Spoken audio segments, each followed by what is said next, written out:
हुन्छ सबलाई जबसी अनि तपाईहरु पनि आपसमा अभिवादन गर्नुहोस्।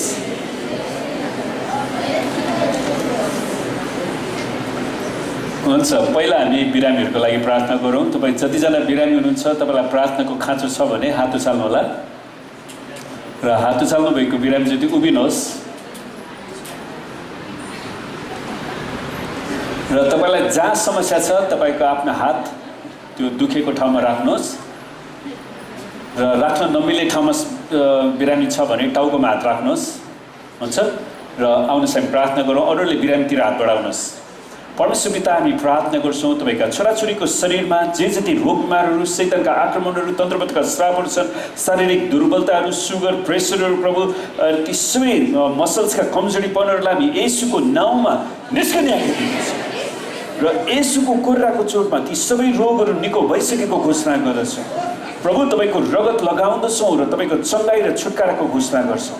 धन्यवाद छ प्रभु तपाईको चंगाईका लागि, येशूको नाउँमा, आमेन। र दोस्रो विषय हामी प्रार्थना गर्नेछौँ। बाइबलले भन्छ काम नगर्नेले खाना पनि नखाओस्। त्यसको मतलब के हो त? परमेश्वरले अल्छे, लम्पसार, लम्पटपना भएर सुतिरहने मान्छेको सृष्टि गर्नु भएन। उहाँले मेहनती, परिश्रमी, काम गर्ने मानिसहरूको सृष्टि गर्नुभयो। आमेन। अनि तपाईँ जतिजना काम गरिरहनु भएको छ, तपाईँको अर्थतन्त्रमा, तपाईँको कारोबारमा परमेश्वरको आशिष चाहिन्छ भने हात उचाल्नु होला र हामी तपाईको अर्थतन्त्रमा परमेश्वरको आशिष प्रशस्त गरी आउन सकोस् भनेर हामी प्रार्थना गर्नेछौँ।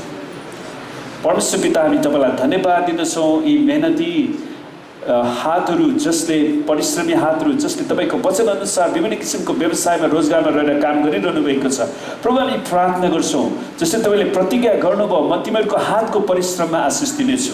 प्रभु, यी मेहनती परिश्रमी हातहरूको परिश्रममा तपाईँले बेहिसाब आशिष र उन्नति दिनुहोस्। हरेकको अर्थतन्त्रमा प्रभुजी तपाईँले प्रशस्त आशिष दिनुहोस्। जतिजनाको रुपियाँ पैसा फसेको छ त्यसलाई हामी येशूको नाउँमा उठ्ने आज्ञा दिँदैछौँ। हामी प्रार्थना गर्छौँ हरेकको तलबमा वृद्धि गराइदिनुहोस् प्रभु, हरेकको कारोबारको भोल्युममा बढाइदिनुहोस् पिता। हामी तपाईँलाई धन्यवाद दिँदछौँ। हामी प्रार्थना गर्छौँ हरेकका बालबच्चाहरूले असल शिक्षा, दीक्षा, घाँस कपास प्राप्त गर्न सकुन् प्रभु, र आफ्नो स्वर्गीय पिताको महिमा गर्न सकुन्। हामी तपाईँलाई धन्यवाद दिँदछौँ जसले तपाईँले आशिष दिनुहुन्छ। अनि हरेकलाई दशांश, स्वेच्छाको बेटी, धन्यवादको बेटी, प्रेम बेटी दिन सिकाउनुहोस् प्रभु। धन्यवाद छ। हरेकलाई ऋणको श्रापबाट छुटकारा दिनुहोस् येशूको नाउँमा, आमेन। हुन्छ, परमेश्वरलाई धन्यवाद होस्। र हामीले आफ्नो बुवाआमाको आदर गर्ने विषयमा हेरिराखेका छौँ र आज हामी त्यसलाई समाप्त पुरा गर्नेछौँ। तपाईँ कतिजनाको अझै पनि आफ्नो बुवाआमासँग मनमुटाव छ? अझै पनि वा तपाईँ खुसी हुनुहुन्न?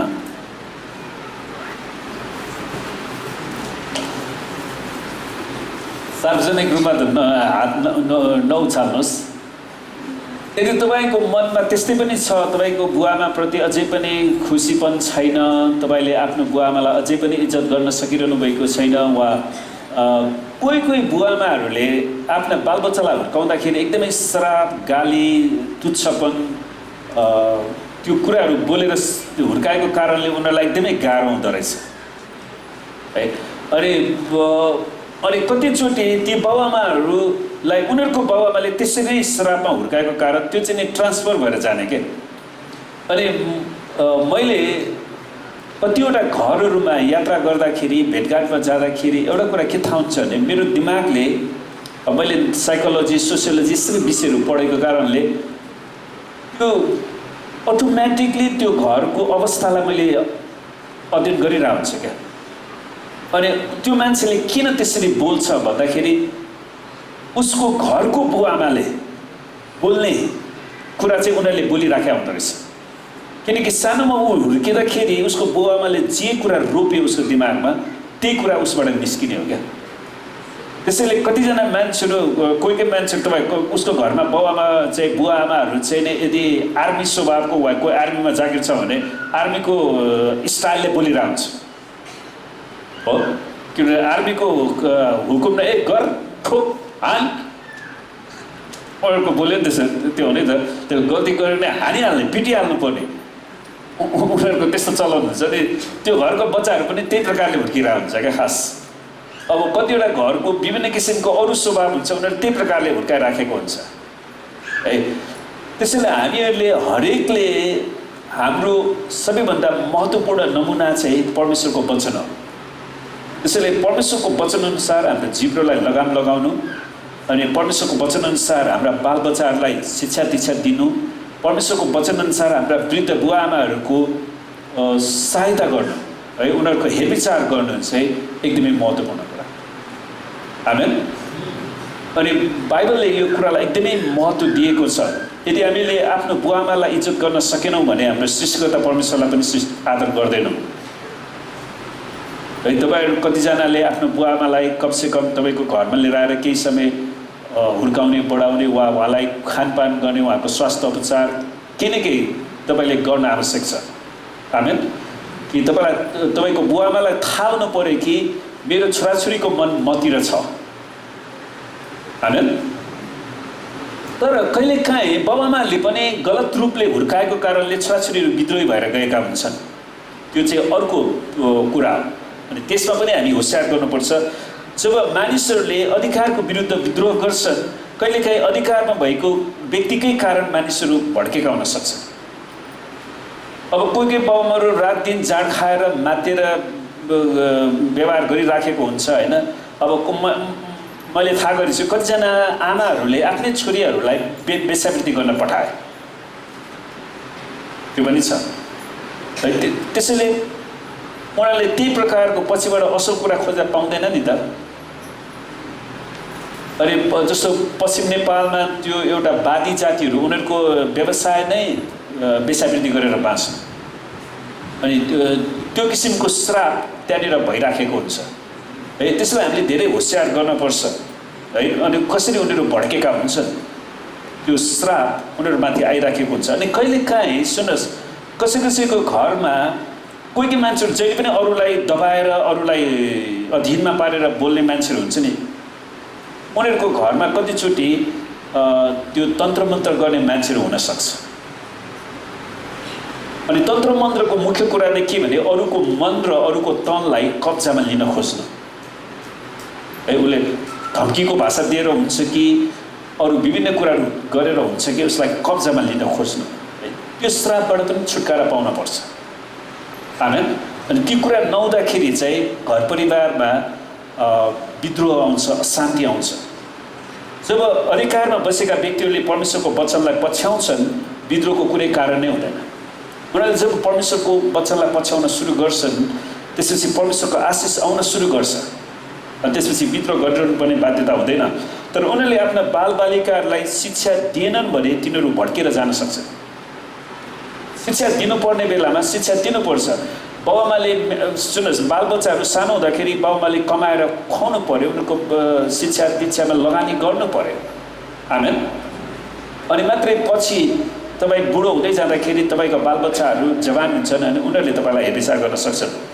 तर कसरी अभिभावकहरूले आफ्नो बालबालिकाहरूलाई यो 5औं आज्ञा, 10 आज्ञाको 5औं आज्ञा हो, आफ्नो बुवाआमाको आदर गर, त्यसलाई सहायता गर्ने त है, उनीहरूलाई आज्ञा पालन गर्न सहायता गर्ने।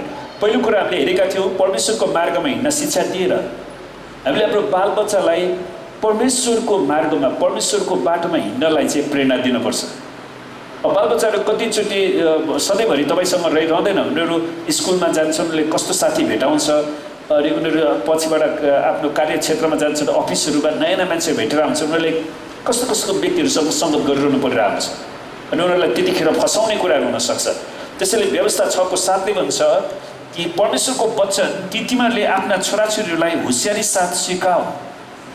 वचन सिकाउँदाखेरि सिकाउनको लागि मात्रै सिकाउने होइन कि होसियारी साथ। त्यसको मतलब के त, वचनलाई जे पाए त्यो सिकाउने होइन, वचनलाई ठिकसँग त्यसको सन्दर्भमा पढ्नु पर्यो, त्यसलाई बुझ्नु पर्यो अनि मात्र त्यसलाई सिकाउनु पर्यो। त्यसैले जसले पाए त्यसलाई वचन सिकाएर हिँड्नु पनि हुँदैन। अनि भजन सङ्ग्रहमा पाउँछ नि, परमेश्वरले भन्नुभयो दुष्टहरूलाई परमेश्वरको वचन बोल्ने अधिकार पनि छैन। त्यसैले सुन्नु, सुसमाचार प्रचार गर्ने जिम्मा परमेश्वरले उहाँको जनहरूलाई दिनुभयो। किनकि येशूको समयमा पनि तपाईँलाई थाहा छ, येशू ख्रीष्टलाई भूतात्माहरूले चिनेर उहाँ परमेश्वरको पुत्र हुनुहुन्छ भनेर तिनीहरूले भन्दाखेरि प्रभुले के भन्नुभयो, चुप लाग, किनकि उहाँले शैतानलाई उहाँको नाउँ प्रचार गर्ने जिम्मा दिनु भएन। त्यसले त्यो दुरुपयोग गर्न सक्थ्यो। यसले होसियारी साथ सिकाऊ। घरमा बस्दा पनि वचनको छलफल गर्नु पर्यो। बाटोमा हिँड्दाखेरि, ढल्केर सुत्दाखेरि पनि परमेश्वरको वचनलाई मनन गर्न सक्नुहुन्छ।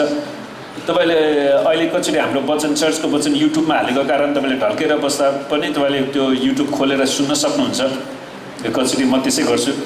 र उठ्दा तिनको चर्चा गर, त्यसलाई परमेश्वरको वचनको चर्चा गर, किनकि परमेश्वरको वचन जीवनदाता। वचनले नै परमेश्वरले जीवन सृष्टि गर्नुभयो। आमेन। अनि जब तपाईले वचनलाई छलफल गर्नुहुन्छ, तपाईको घर परिवारमा परमेश्वरको जीवन लिएर आउँछ। यो अभिभावकको निम्ति महत्त्वपूर्ण जिम्मेवारी हो। अवश्य नै छोराछोरीहरूलाई सिकाउन सक्नुको निम्ति अभिभावकहरू आफैले पनि परमेश्वरको मार्ग सिक्नु पर्यो। उनीहरू आफैले पनि गवाई साक्षी राख्नु पर्यो। आमेन। र दोस्रो, तपाईका बालबालिकाहरूलाई अनुशासनमा बस्न सिकाउनुहोस्। अनुशासन। मैले कतिजना बालबालिकाहरू भेटेको छु, उनीहरू कति राम्रो चिटिक्क कोरी बाटे एकदम ओहो कस्तो राम्रो बच्चा हुँदा मुखमा प्याच थुकिदिन्छ। हो, मैले जुनसुकै बच्चाले पनि थुक्छ। मैले मेरो बच्चाहरूलाई सानो अल्फाहरू फिबियरिनहरू सानो हुँदाखेरि उनीहरूको थुक्ने बानी थियो। अनि मैले उनीहरूलाई कसरी तल लगायो भने अब लठीले हान्नु पनि नमिन्ने है, घाइते हुन्थ्यो। त्यसपछि रबड हुन्छ नि, रबड थुकेको बेलामा ओठमा एक रबड हानिदिएपछि त्यो थुक्ने बानी नै हटाइदिएँ मैले।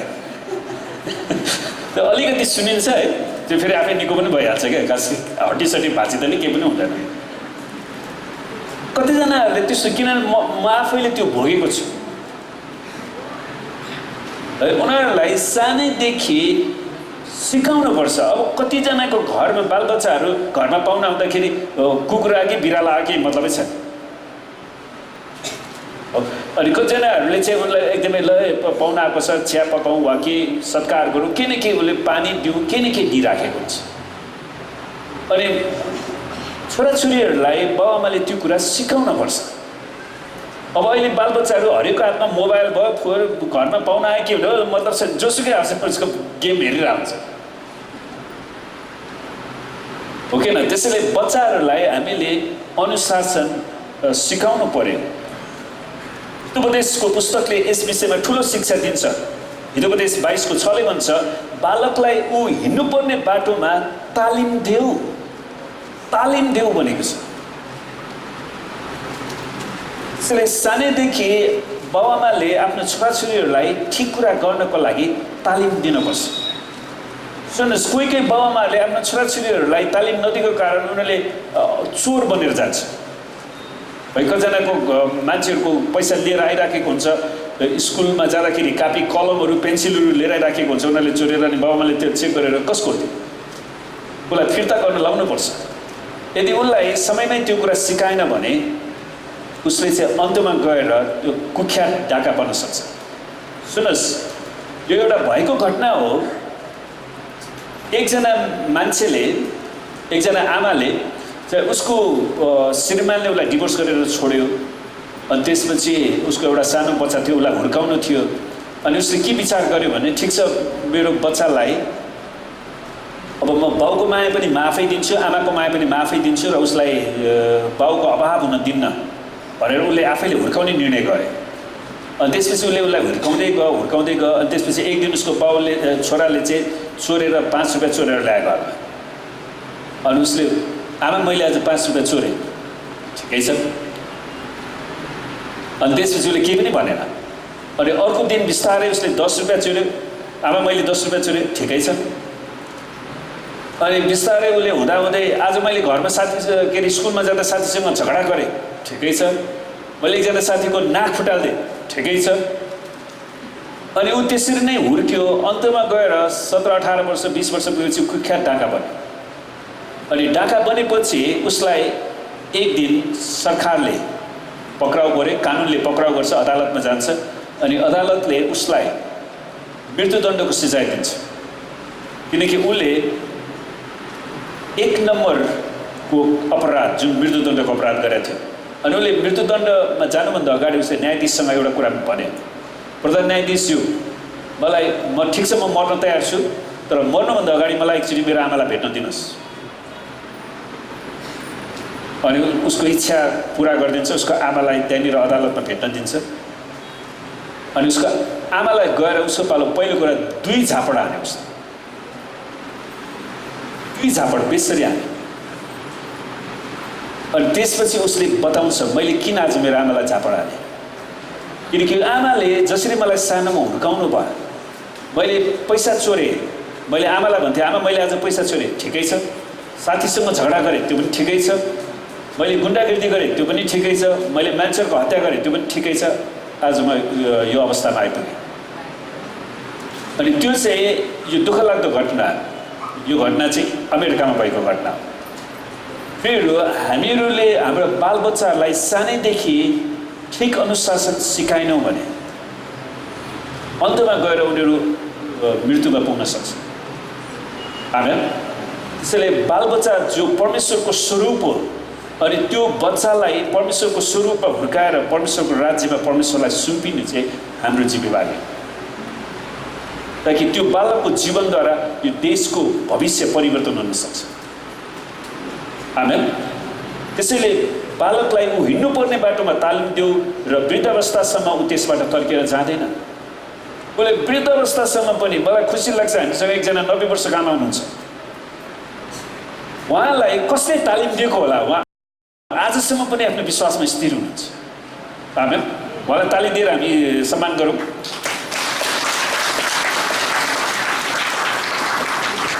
अनि मलाई खुसी लाग्छ उहाँले आफ्नो छोराहरूलाई एकदमै कडासँग राख्नु भएको छ, हुर्काउनु भएको छ।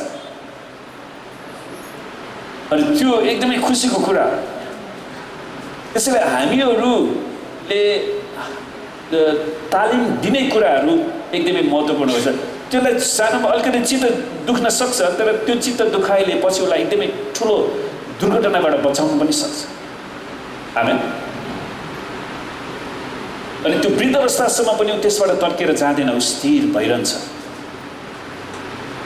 उपदेश 22:15 भन्छ बालकको हृदय मूर्खताको बन्धनले जेलिएको हुन्छ क्या। त्यो पास्टर भरतले भनेन, पास्टर परमेश्वरले उपदेश 22:15 बालकको हृदय मूर्खताको बन्धनले जेलिएको हुन्छ, तर ताडनाको बेतले उसबाट त्यो टाढा भाग्नेछ। ताडना, उसलाई सजाय दिनुपर्छ, अनि मात्रै उसले ठिक बाटोमा जान सक्छ। आमेन।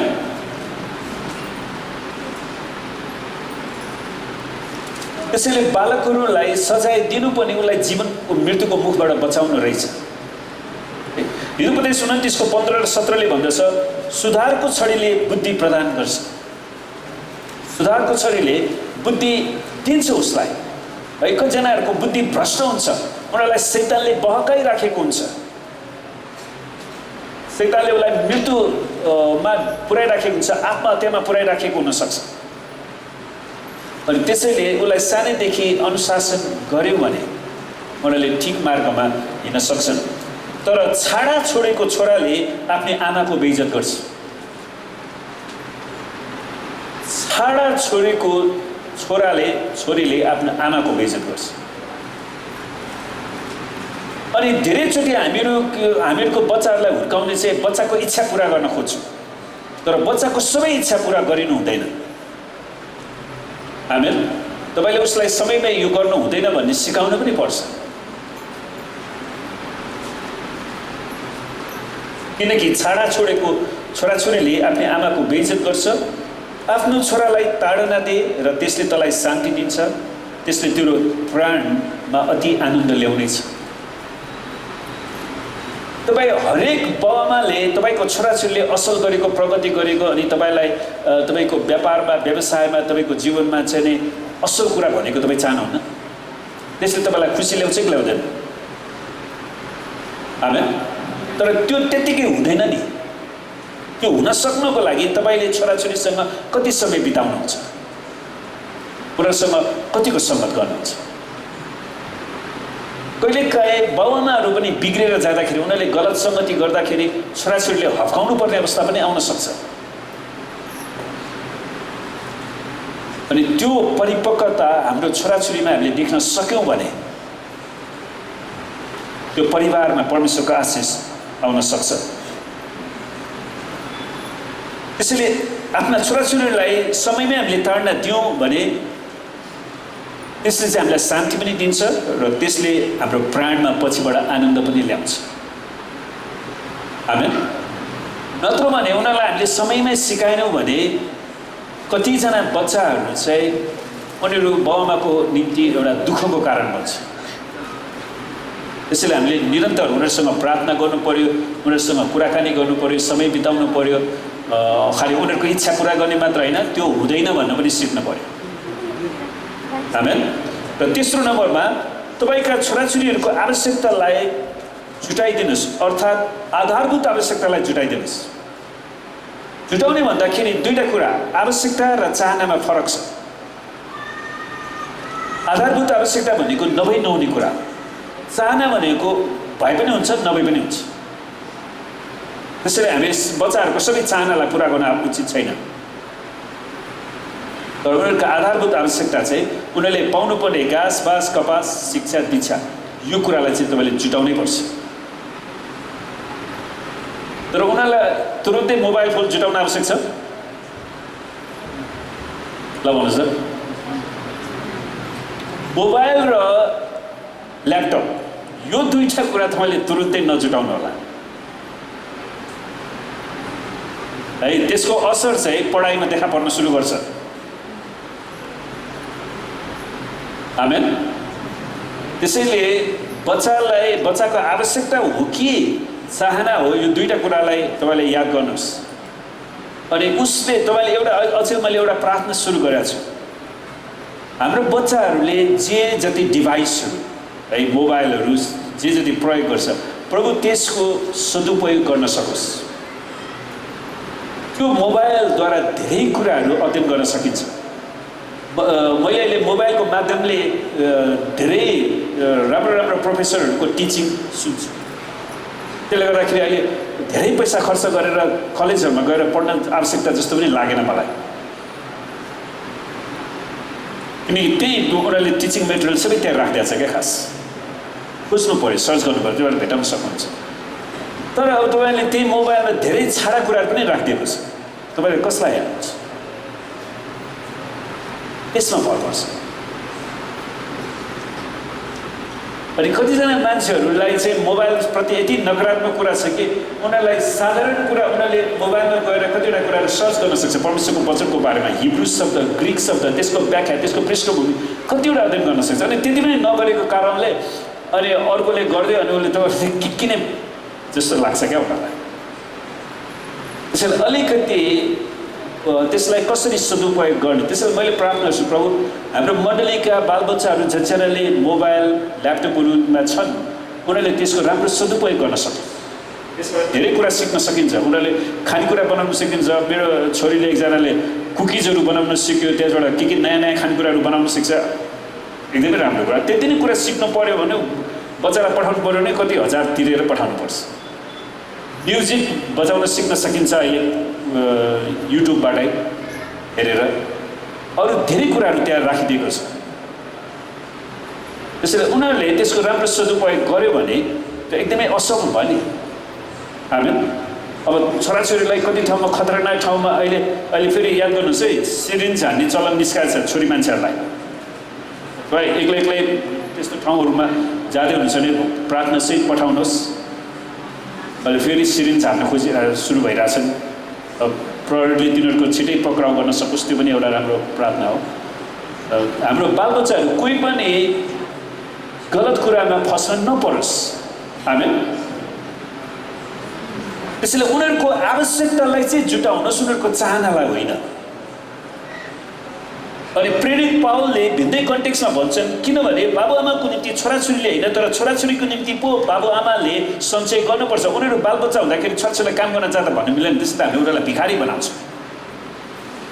त्यो बेलामा त बाबुआमाले मेहनत गरेर परिश्रम गरेर आफ्नो छोराछोरीको लागि रुपियाँ पैसा कमाउनु पर्यो नि त, ताकि उनीहरूलाई राम्रो स्कुलमा हामी हाल्न सकौँ, राम्रो शिक्षा उनीहरूले पाउन सकोस्, राम्रो कुराहरूको विकास गर्न सकोस्। आमेन।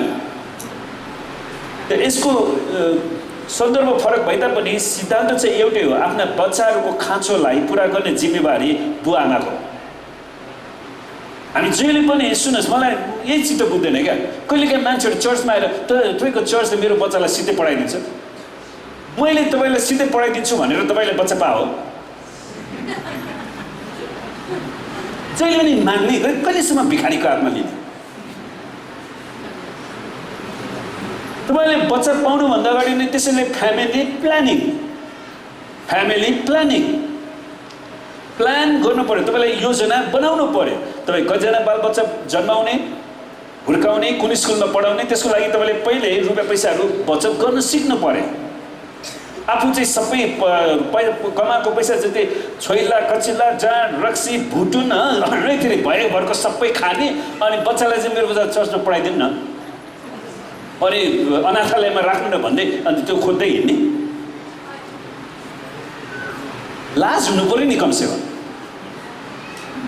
आमेन। एउटा मान्छे धेरै वर्ष अगाडि मलाई यो पनि भन्यो क्या, मलाई चर्चले पाल्यो भने म प्रभुलाई विश्वास गर्छु। त्यसै मैले भन्नु ठिक छ, म तपाईँलाई पाल्छु, यो तपाईँको 2टा हात भाँच्नुहोस्, 2टा खुट्टा भाँचिदिनुहोस्, त्यो भयो भने म तपाईँलाई चर्चमा पालिदिन्छु। कति नै खान्छ र? 2 साग भात खानिदिनु त हो। त्यसैले मान्छेहरूको सोच हेर्नुहोस्, परमेश्वरले उनीहरूलाई अपाङ्ग सृष्टि गरे जस्तो, त्यसैले सोचाइ नै त्यो अपाङ्ग भयो भने त्यसले चाहिँ समाजमा नराम्रो कुरा ल्याउँछ। आमेन।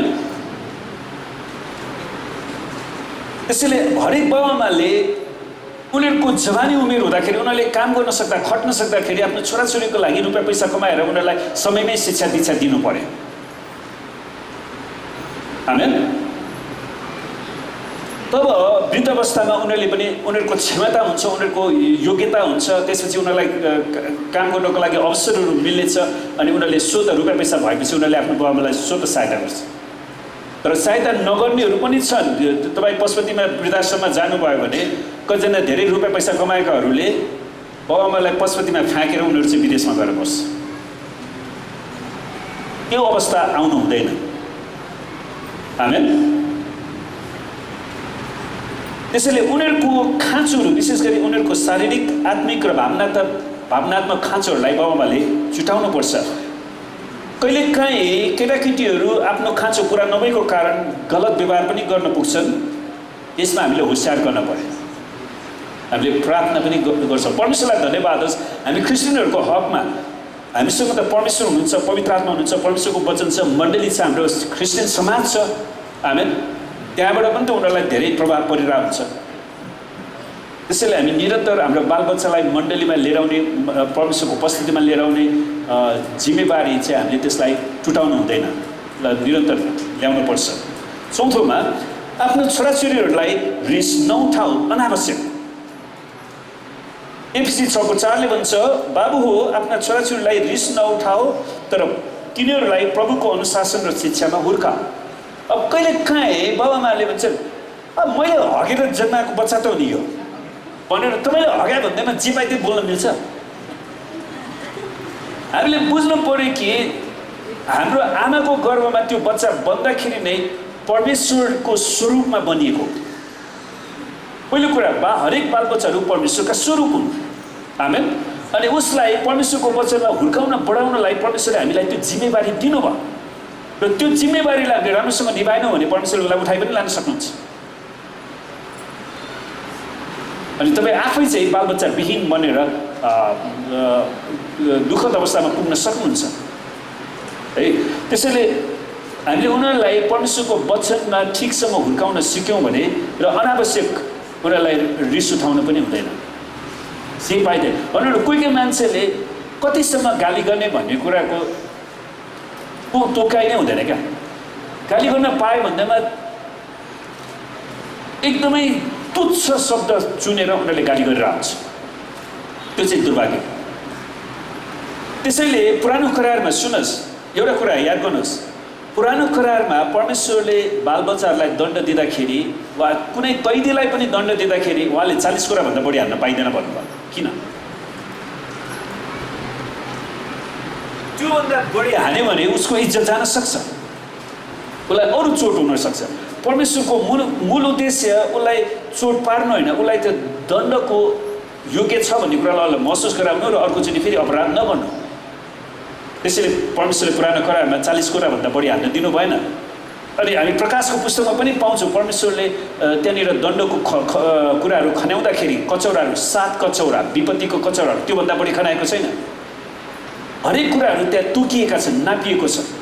त्यसैले हामीले बालबच्चाहरूलाई हप्काउँदा पनि निश्चित नापमा मात्रै दण्ड दिनुपर्छ। त्योभन्दा बढी तपाईँ आफै बौलाएर सुन्नुहोस्, रिस आयो भन्दैमा बच्चालाई अपाङ्ग हुने गरेर त्यस्तो कुट्नु हुँदैन। आमेन।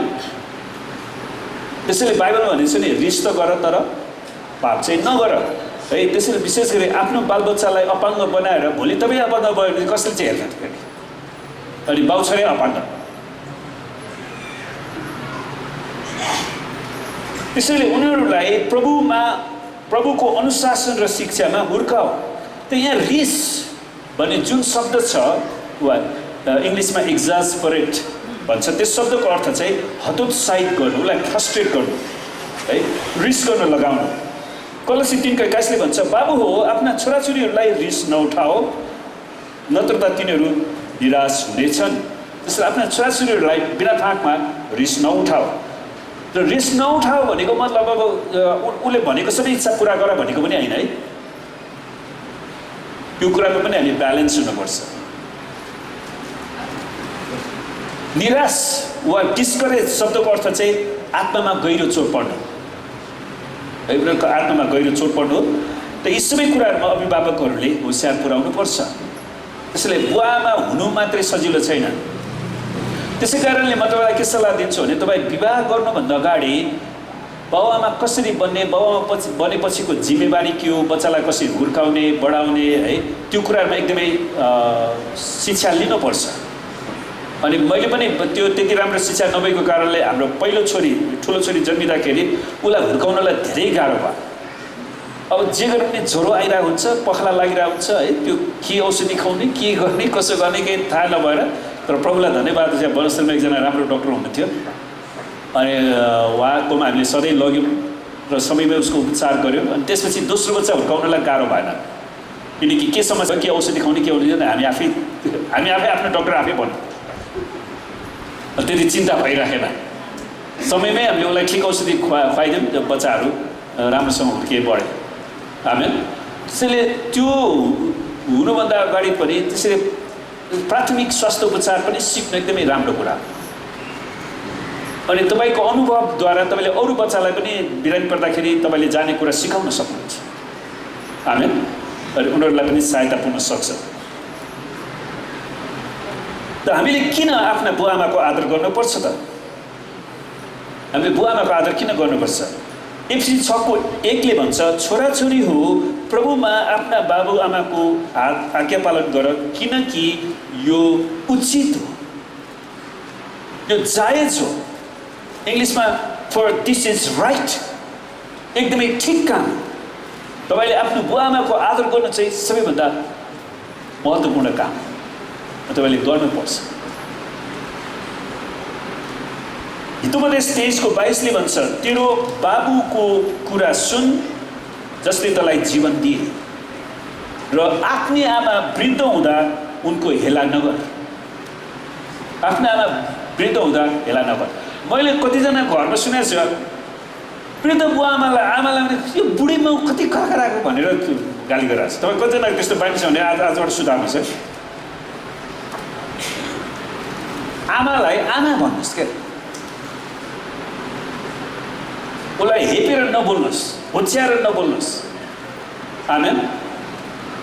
किनकि आफूले रोपेको बिउ भोलि आफैले पनि कटनी गर्नुपर्छ। हरेक बुवा आमाहरूले आफ्ना छोराछोरीहरूको निम्ति कति बलिदान गरेका हुन्छन्, तर उनीहरूले हाम्रो निम्ति कतिसम्म बलिदान गरेका थिए भन्ने कुरा चाहिँ हामी आफै बाबुआमा भएपछि मात्रै बुझ्छौँ। किनभने कोही कोही मान्छेहरू के भन्छ, म त आफै यतिको ठुलो भएको, जवान भएको, हुर्केको, बिरामी नै नपरेको, मलाई केही पनि समस्या थिएन भनेर उनीहरू त्यत्तिकै बलियो भएर हिँड्छन्।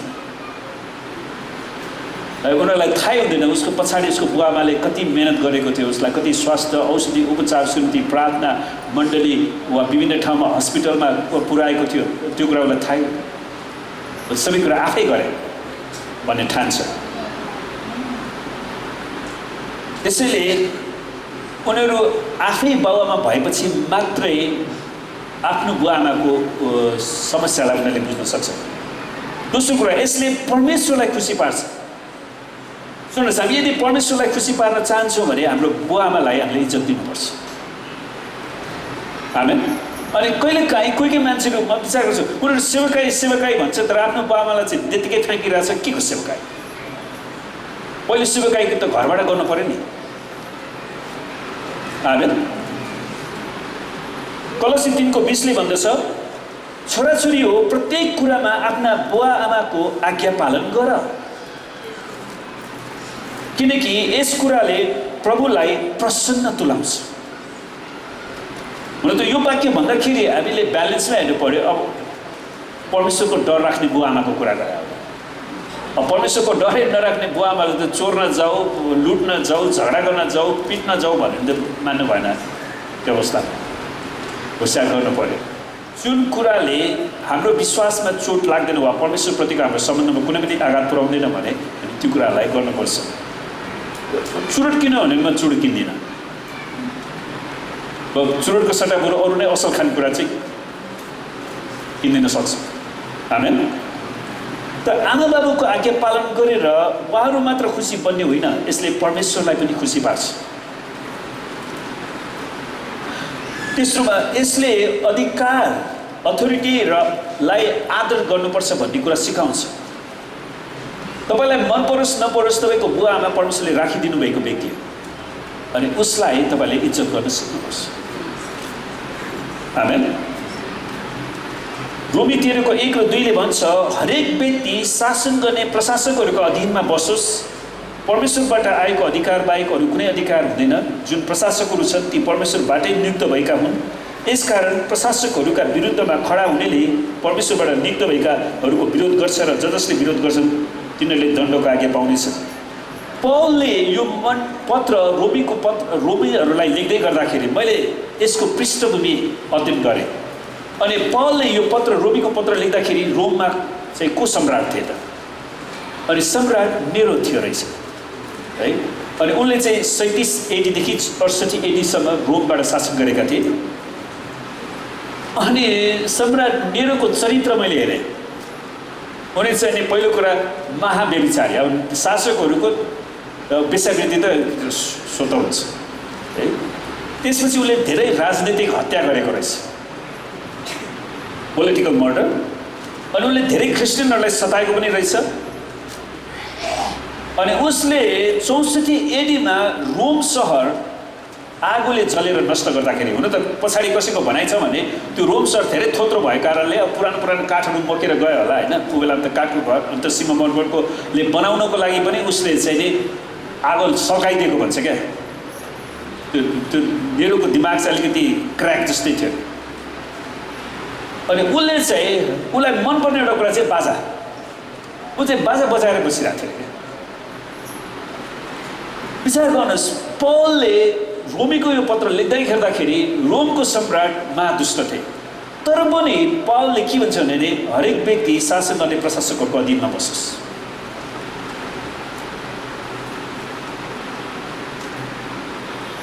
अनि क्रिस्चियनहरूलाई सताउने व्यक्ति थिए उनीहरू, तैपनि उनीहरूको अधीनमा बस्नलाई पौलले शिक्षा दिन्छ। अनि परमेश्वरले भन्नुहुन्छ किनकि तिनीहरू परमेश्वरबाट नियुक्त भएका हुन्छन् र आवश्यक परेको खण्डमा परमेश्वरले नै हटाउनु पनि हुन्छ उनीहरूलाई। पछि गएर हामी देख्छौँ 325 AD मा आइपुग्दाखेरिसम्म चाहिँ रोमी साम्राज्य नै कोल्याप्स भएर रोमन क्याथोलिकहरूले संसारलाई कब्जा जमायो। अनि त्यो पनि राम्रो कुरा चाहिँ थिएन है। आफ्नो समयमा परमेश्वरले तिनीहरूलाई दण्ड दिनुहुन्छ, तर हामी जो परमेश्वरको अधीनमा छौँ, हामीलाई मन परे पनि नपरे पनि हाम्रो माथि रहेका ती शासन गर्ने अधिकारीहरूको निम्ति हामीले निरन्तर प्रार्थना गर्नु पर्यो कि प्रभुले उनीहरूलाई बुद्धि दिउन्, प्रकाश दिउन्। आमेन। त अहिले भइराखेको अधिकार प्रशासकहरू परमेश्वरबाट स्थापित गरेका हुन्। जब तपाईँ आफ्नै बुवाआमाको विरुद्धमा विद्रोह गर्नुहुन्छ, तपाईँले अधिकारको विरुद्धमा विद्रोह गर्नुहुन्छ र अन्तिम सर्वोच्च अधिकार परमेश्वरको विरुद्धमा विद्रोह गर्नुहुन्छ। त्यसैले परमेश्वरले दिनुभएको बुवाआमालाई इज्जत गर्नु एकदमै महत्त्वपूर्ण कुरा। आमा बाबुलाई आदर गर्नेले परमेश्वरले स्थापना गर्नुभएको अधिकारलाई पनि आदर गर्न सिकाउँछ।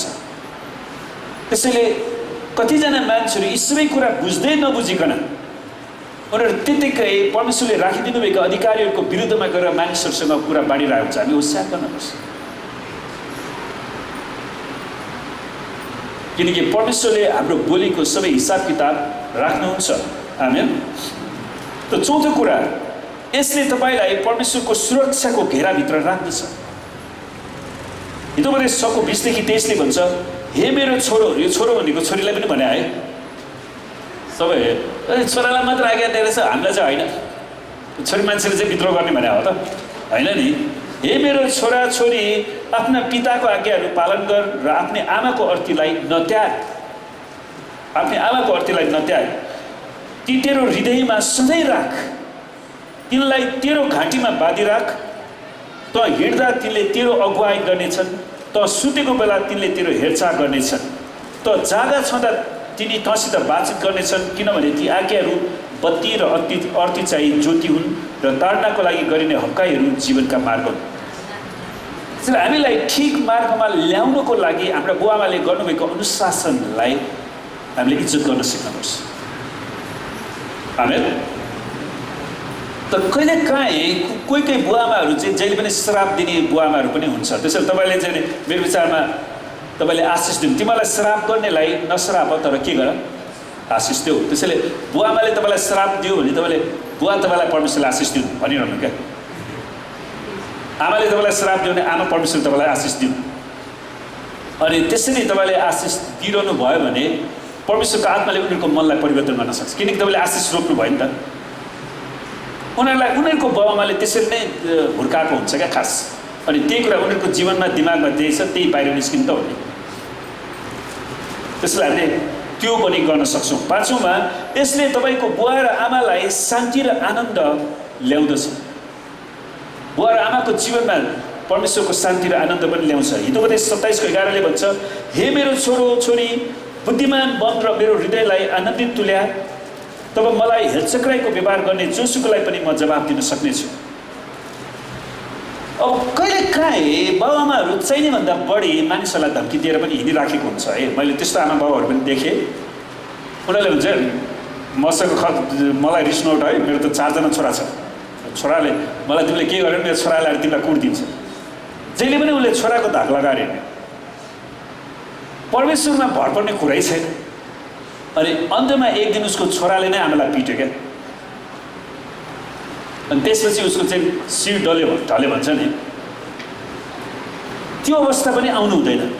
मेरो 4जना छोराछोरी छ भन्दैमा, मेरो 5जना 6जना छोराछोरी छ भन्दैमा मैले अन्तिम भरोसा चाहिँ परमेश्वरमै राख्नुपर्छ। आमेन। त्यो मानिस धन्यको हो जसले परमेश्वरमा भरोसा राख्छ, र मानिसमाथि भरोसा राख्ने व्यक्ति श्रापित हो। त्यसैले कोही मान्छेहरू त्यस्तो कुरा हुन्छन्। तर जब छोराछोरीले आफ्नो बाबुआमाको हेरविचार गर्न सुरु गर्छन् अनि वास्ता गर्न सुरु गर्छन्, अनि छोराछोरीलाई बाबुआमालाई चाहिँ आशिष आउँछ, उनीहरूलाई शान्ति र आनन्द ल्याउँछ। अनि हामी छोराछोरीहरू हाम्रो बाबुआमाको लागि शान्ति र आनन्दको कारण बन्नु आवश्यक छ। 6औँमा, यसले तपाईँलाई बुद्धिमा बढ्न सहायता गर्छ।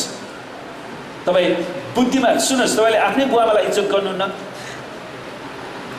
भने, उच्च पदाधिकारीमा भएका मानिसहरूलाई गर्नुहुन्न भने तपाईँ जहिले पनि श्रापमा जिउनुहुन्छ। कोही मान्छेहरू त्यहाँ तल बस्छ, त्यो पास्टरको मुखैमा हान्ने जस्तो लाग्छ भनिरहेको हुन्छ। सुन्नुहोस्, हामीहरू कतिचोटि खराब शब्द बोल्दाखेरि उसलाई के थाहा हुँदैन भने त्यो शब्दलाई छोराछोरीले पनि बोकेर लान सक्छ। त्यसैले राजाको विरुद्धमा नबोल भनेर बाइबलमा भनेको छ। तपाईँको हाकिमलाई, त्यो हाकिमलाई मुखमा हान्दिनु जस्तो नभन्नुहोस् क्या। जुन हाकिमले तपाईँलाई काम दिइरहेछ, रोजगार दिइरहेछ नि, उसको लागि प्रार्थना गर्नुपर्ने छ त हाकिमलाई मुखमा हान्नु के हुन्छ? त्यसैले त्यो बुद्धि हो है। यसले तपाईँलाई बुद्धिमा बढ्न सहायता गर्छ। हितोपदेश 4 को 1 देखि 4 ले भन्छ, हे मेरा छोराहरू, आफ्ना बाबुको अर्थी सुन, यसमा ध्यान दियो र समशक्ति प्राप्त गर। म तिमीहरूलाई उत्तम शिक्षा दिन्छु, यसै कारण मेरो अर्थीलाई नत्याग। जब म आफ्ना बाबुको घरमा एक ठिटो थिएँ, कलिले अवस्थाको र मेरी आमाको एकमात्र छोरो, उहाँले मलाई शिक्षा दिनुभयो र भन्नुभयो, तेरो पुरा हृदयले मेरो वचन पक्रिराख र मेरो आज्ञाहरू पालन गर र त जिउनेछस्। त हामी परमेश्वरको वचनको आज्ञा पालन गरिराख्यौँ, आफ्नो बुवाआमाको इज्जतलाई थामिराख्यौँ भने हामी बाँच्न सजिलो हुन्छ।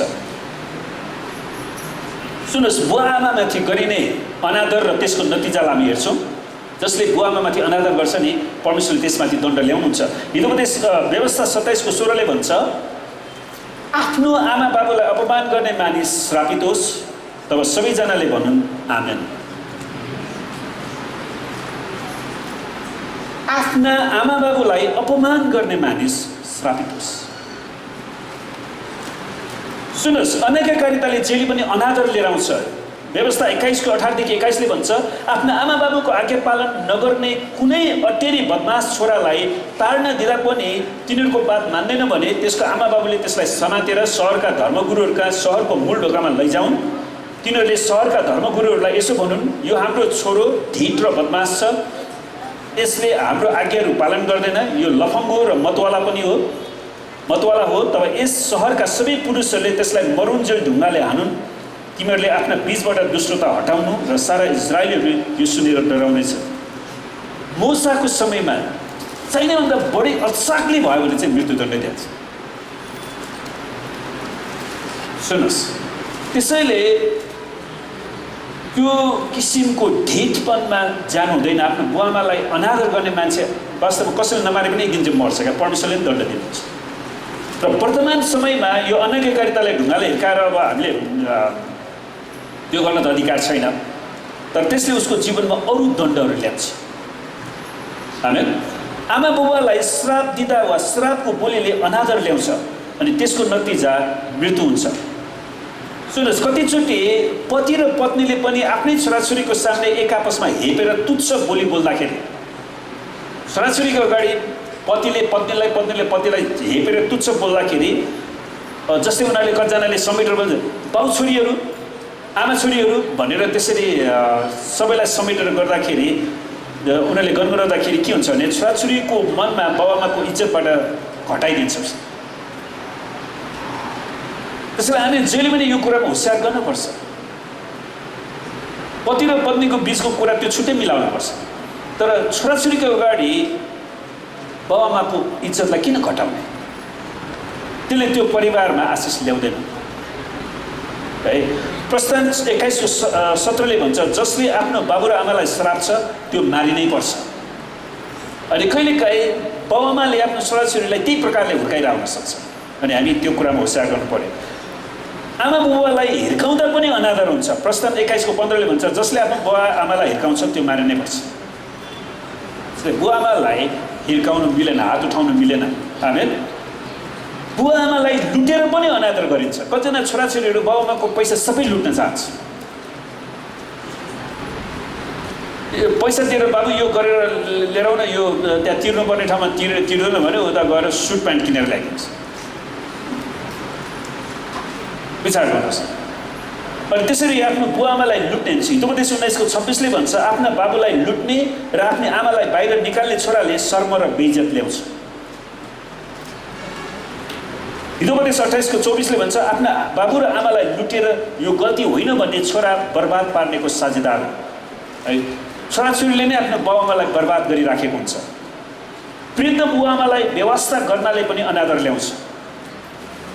तपाईँको वृद्ध बुवाआमालाई यदि व्यवस्था गर्नुहुन्छ भने त्यसले पनि घर परिवारमा अनादर ल्याउँछ। मत्ती 15 को 3 देखि 6 ले भन्छ, उहाँले तिनीहरूलाई भन्नुभयो, तिमीहरू पनि किन आफ्ना परम्पराको खातिर परमेश्वरको आज्ञा भङ्ग गर्दछौ? किनभने परमेश्वरले भन्नुभएको छ, आफ्ना बाबु र आमाको आदर गर र बाबु आमाको विरुद्धमा दुष्ट कुरा जसले बोल्छ त्यो चाहिँ निश्चय मारिनुपर्छ। तर तिमीहरू चाहिँ भन्दछौ, जसले आफ्ना बाबु वा आमालाई भन्छ, तपाईँले मबाट जे प्राप्त गर्न सक्नुहुन्थ्यो सो परमेश्वरलाई चढाएको छ, त्यसैले आफ्ना बाबुको आदर गर्नु पर्दैन। यसरी तिमीहरूले आफ्ना परम्पराको खातिर परमेश्वरको वचनलाई बेकम गराएका छौ। खास प्रभु यीशुले भन्न खोजेको कुरा के भने, त्यतिखेर सभाघरहरूमा अब भेटी कम उठ्यो। अनि तिनीहरूको आँखा चाहिँ त्यो बाबुआमाको निम्ति रुपियाँ पैसा जे बचत गरिरहेको छ नि छोराछोरीहरूले त्यतातिर आँखा गयो क्या। अनि उनीहरूले के भन्यो भने त्यो बाबुआमालाई सहायता पुर्याउनु पर्ने पैसा पनि यता मण्डलीमा चढाउनुहोस् अनि भन्नुहोस् मैले तपाईँलाई सहायता गर्ने पैसा चाहिँ परमेश्वरलाई चढाइदिएँ, अब तपाईँ आफै हेर्नुहोस्। त्यो त सरासर गल्ती हो नि। त्यही कुरालाई परमेश्वरले भन्नुभयो क्या। त्यसैले बुवा आमालाई सहायता पुर्याउने पैसा तपाईँले परमेश्वरलाई दिनु पर्दैन क्या। खास परमेश्वरलाई त तपाईँले दशांश स्वेच्छाको भेटी दिने हो। अनि बुवा आमालाई सहायता गर्नुपर्ने पैसा त्यो छुट्टै बचत गर्नुहोस्। आमेन। सुन्नुहोस्, प्राचीन ग्रिसमा वृद्ध बुवा आमालाई सहायता नपुर्याउने व्यक्तिको नागरिकताको अधिकार पनि खोसिदो रहेछ। साक्षात् कुरा हामीहरू धेरै वर्षपछि, हामी 2000 भन्दा वर्षपछि, अहिले बल्ल बल्ल सरकारले के अरे बाबा छोराछोरीले आफ्नो कमाइबाट दशांश चाहिँ 10% दिनुपर्छ भएको छ है। तर 2000 वर्ष अगाडि नै उनीहरूले त बाबुआमालाई सहायता गरेन भने त्यसको नागरिकता नै रद्द बनाइन्छ ग्रिसमा। विचार गर्नुहोस्, यो सहायताभित्र वृद्ध बुवा आमाको है, वृद्ध अभिभावकको शारीरिक खाँचो र उनीहरूको श्रद्धाञ्जली सेवा, दफन सेवा यी सबै पर्थ्यो। त्यो छोराछोरीले राम्रोसँग गर्न पर्थ्यो। त्यसो आफ्नो बुवा आमाको लागि भविष्यमा गर्नुपर्ने दफन सेवा वा श्रद्धाञ्जली सेवा, त्यसको लागि खर्च भोजहरू ती सबै कुराहरू चाहिँ छोराले बचत गर्न पर्थ्यो। ग्रिसमा त उनीहरूको यदि गरेन भने नागरिकता नै चेक।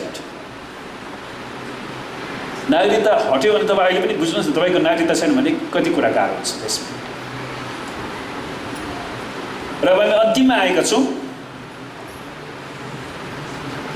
सुन्नुहोस्, कहिलेकाहीँ छोराछोरीहरूले है, हुन त पहिला मैले यो कथा भन्ने गरेको थिएँ, तर म तपाईँलाई एकचोटि भन्छु फेरि। धेरै वर्ष अगाडि एकजना घरमा चाहिँ त्यो बुवा चाहिँ साह्रै बिरामी भएर कफ बिरहने, खोकिरहने है, बान्ता गरिरहने, थुकिरहने, त्यो सफा गरिरहने मैले त्यस्तो बुवा आमाहरू देखाएको छु। अनि छोरालाई एक दिन चाहिँ उसलाई दिक्क लागेर त्यो छोरालाई डोकामा हालेर चाहिँ उसले लाँदै रहेछ। अब त्यो नातिलाई त जहिले पनि हजुरबा चाहिने है। अनि नातिले चाहिँ नि बुवालाई भन्छ नि, बुवा हजुरबालाई कहाँ लानु लाग्यो? बाबु तेरो बाजेले जहिले पनि थुकेर यो बिरामी भएर खसखस गरेर अब दिक्क भयो, म खोलामा फालेर आउँछु। अनि त्यसपछि छोराले भन्यो उसको बाउलाई, बुवा त्यसो भए तपाईँले त्यो डोका चाहिँ नफाल्नुहोस् है, बाजेलाई मात्र फाल्नु, डोका चाहिँ लिएर आउनु। किन र बाबु? भोलि पर्सि बुढो भएपछि तपाईँ पनि किचकिचे हुन्छ, तपाईँलाई पनि बिरामी हुन्छ, कफ खोकी थुकाइ सबै तपाईँ गरिरहनुहुन्छ। अनि मलाई घिन लाग्छ, तपाईँलाई फाल्नु पऱ्यो नि त मैले। अनि त्यो सुनेपछि त्यसको दिमागमा बुद्धि आएछ नि, त्यहाँबाट ल भइगयो भनेर अनि उसको बाजेलाई फिर्ता ल्याएर क्या। अनि आफूले रोपेको बिउ चाहिँ पछिबाट आफैले कटनी गर्नुपर्ने अवस्था हुन्छ क्या। आमेन। त्यसैले घरलाई राम्रोसँग चलाउनको निम्ति यो पाँचौँ आज्ञा एकदमै महत्त्वपूर्ण छ। तपाईँको घर राम्रोसँग चल्ने हुने यो पाँचौँ आज्ञाप्रतिको आज्ञाकारिता वा अनाज्ञाकारिताले घरमा राम्रो वा नराम्रो नतिजा ल्याउँछ। नम्बर 1, बुवाआमाको निम्ति आनन्द वा पीडाको अनुभूति हुनसक्छ है। हितोपदेश 10:1 बुद्धिमान छोराले आफ्नो बाबुलाई खुसी तुल्याउँछ, तर मूर्ख छोराले आफ्नो आमालाई पिरोल्छ है। हितोपदेश 15:20 बुद्धिमानी छोराले बाबुलाई हर्षित तुल्याउँछ, तर मूर्ख मानिसले आफ्नो आमालाई तुच्छ ठान्छ। दोस्रोमा, बालकको निम्ति यो जीवन वा मृत्युको सवाल हो। हितोपदेश 4:4 भन्छ, उहाँ अर्थात् बुवाले मलाई शिक्षा दिनुभयो र भन्नुभयो, तेरो पुरा हृदयले मेरो वचन पक्रि राख, मेरो आज्ञाहरू पालन गरेर त जिउनेछस्। हितोपदेश 30:17 त्यो आँखा जसले बाबुलाई खिसी गर्छ र आमाको आज्ञालाई घृणा गर्छ, त्यसलाई बेसीका कागहरूले ठुँगेर बाहिर निकाल्नेछन् र गिद्धहरूले खानेछन्। असल वा खराब, त्यसले राम्रो आज्ञा पालन गर्यो त्यसले आशिष ल्याउँछ, आज्ञा पालन गरेन त्यसले दण्ड ल्याउँछ। घर परिवारको निम्ति यो मिलाप वा झगडाको सवाल हो। सुन्नुहोस्, हितोपदेश 17:1 भन्छ, शान्ति र मौन साथ निष्ठो घाँस खानु कलहले भरिएको घरमा भोज गर्नुभन्दा बेस हो। त्यो घरमा झगडा छ, तर मिठो खानालाई मिठो हुँदैन नि त। दुर्भाग्यवश धेरै घरहरू अनावश्यक रूपमा द्वन्द्व र झगडाले भरिएको छ, किनकि उनीहरूले पाँचौँ आज्ञा पालन गरेका छैनन्। मिका 7 को 6 ले भन्छ थोरै मानिसहरूको घरको अवस्थालाई मिका 7 को 6 ले चाहिँ धेरै मानिसहरूको घरको अवस्थालाई जनाउँछ किनकि छोराले आफ्नो बाबुको अपमान गर्दछ छोरी आफ्नो आमाको विरुद्धमा उठ्दछ बुहारी आफ्नो सासूको विरुद्धमा मानिसका दुश्मनहरू आफ्नै घरका मानिसहरू हुन्छन् यो कुरा साँचो हो मेरो घरमा छ भन्नु तर प्रार्थना गर्नुहोस् छ भनेर त्यतिकै नबस्नुहोस् आमेन परमेश्वरले घरको निर्माण सुन्नुहोस् परमेश्वरले घरको निर्माण गर्दाखेरि यसलाई बाहिरी संसारको आक्रमणबाट बचाउन शान्ति र शरणस्थानको वासस्थानको रूपमा बनाउनु भएको थियो बाहिरको आक्रमणबाट त्यो घरमा चाहिँ शान्ति अनि त्यो शरणस्थान हुन सकोस् तर आज धेरै घरहरू दैनिक रूपमा युद्धको रणभूमि भएका छन् है कस्तो लाजको कुरा यदि तपाईको घर झगडा र कलहले भरिएको छ भने तपाईको घर परमेश्वरको वेदीमा अर्पण गर्नुहोस् र ख्रीष्ट येशूको शान्तिले भरि माग्नुहोस् त पाँचौं आज्ञाको निम्ति जोडिएका प्रतिज्ञाहरू नम्बर 1 तपाईले लामो समय बाँच्नुहुन्छ दीर्घायु दोस्रो तपाईमा सुस्वास्थ्य साथ तपाई जिउन सक्नुहुन्छ मलाई अचम्म लाग्छ हाम्रो 90 वर्षको आमा अझै पनि खेतपाती गर्नुहुन्छ कुखुरा पालन गर्नुहुन्छ हामी गयो भने च्यासा पकाएर पनि खुवाइदिनुहुन्छ लाजै लाग्छ फेरि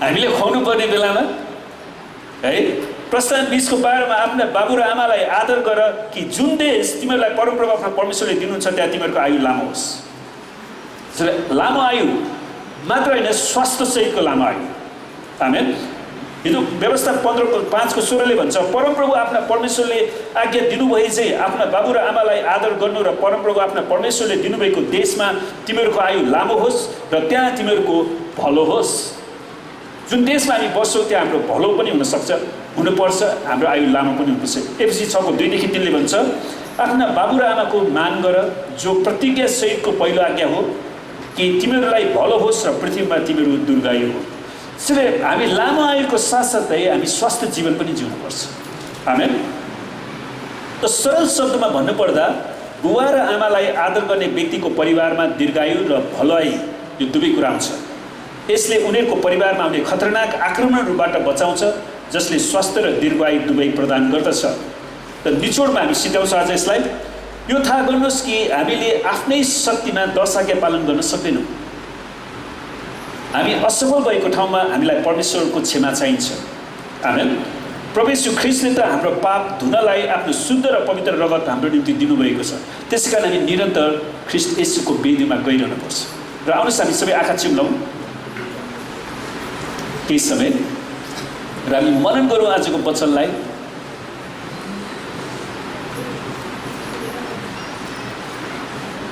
र तपाईलाई कतिजनालाई अझै पनि आफ्नो बुवाआमालाई इज्जत गर्नलाई गाह्रो भइराखेको छ संघर्ष छ वा सहायता गर्न सकिरहनु भएको छैन भने तपाईको परिवारमा कलह छ झगडा छ र छोराछोरीको निम्ति तपाई राम्रो गवाही बनिरहनु भएको छैन त्यसको लागि पनि म प्रार्थना गर्न तयार छु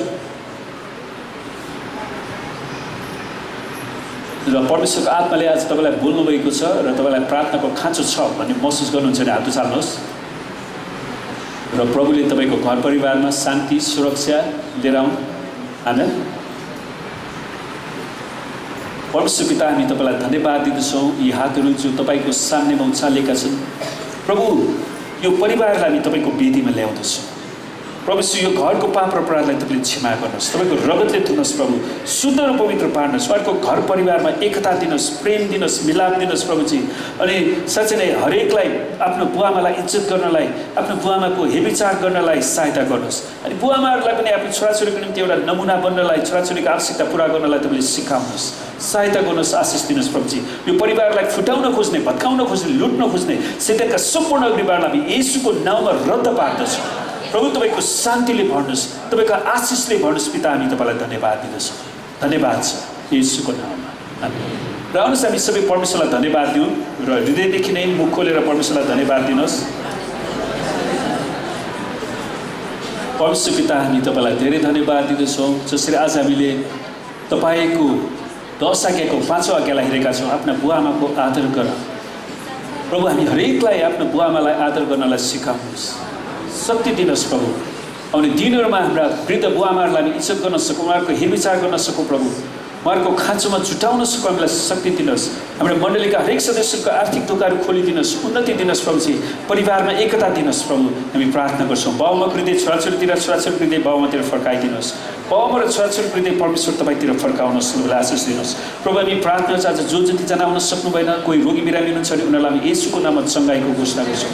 कोही घटी कमीमा छन् भने उनीहरूको आवश्यकतालाई पुऱ्याउने आज्ञा दिँदछौँ। हामी प्रार्थना गर्छौँ प्रभुजी, हाम्रो मण्डलीका जति सदस्यहरू देश बाहिर हुनुहुन्छ उनीहरूलाई तपाईँले सुरक्षा दिनुहोस्, सहायता गर्नुहोस्, उहाँहरूको कामहरूमा आशिष दिनुहोस् प्रभु। उहाँहरूको आर्थिक क्षेत्रमा तपाईँले प्रशस्त ढोका खोलिदिनुहोस् र उहाँहरूको पढाइहरूमा आशिष दिनुहोस्, राम्रोसँग सिध्याउनलाई शक्ति दिनुहोस् प्रभुजी। हामी तपाईँसँग बिन्ती गर्छौँ परमेश्वर पिता। हामी प्रार्थना गर्छौँ पुनरुत्थान एक्लेसिया मण्डली परिवारलाई प्रभु तपाईँले आशिष दिनुहोस् र हरेकलाई तपाईँले रक्षा गर्नुहोस् परमेश्वर। तपाईँले आफ्नो मुख यस पुनरुत्थान एक्लेसिया मण्डलीमाथि चम्काउनुहोस् र हरेकलाई अनुग्रह गर्नुहोस् परमेश्वर। तपाईँले आफ्नो चेहरा प्रकाश गरिदिनुहोस् र हरेकलाई तपाईँको शान्ति दिनुहोस् र यस पुनरुत्थान एक्लेसिया मण्डलीमाथि तपाईँको नाम निरन्तर रहेको होस्। धन्यवाद छ र परमेश्वर पिताको प्रेम, परमेश्वर ख्रीष्टको अनुग्रह र पवित्र आत्माको सङ्गति र सहभागिता हामीहरू हरेकसित आजदेखि सदा सर्वदा रहिरहँ येशूको नाममा।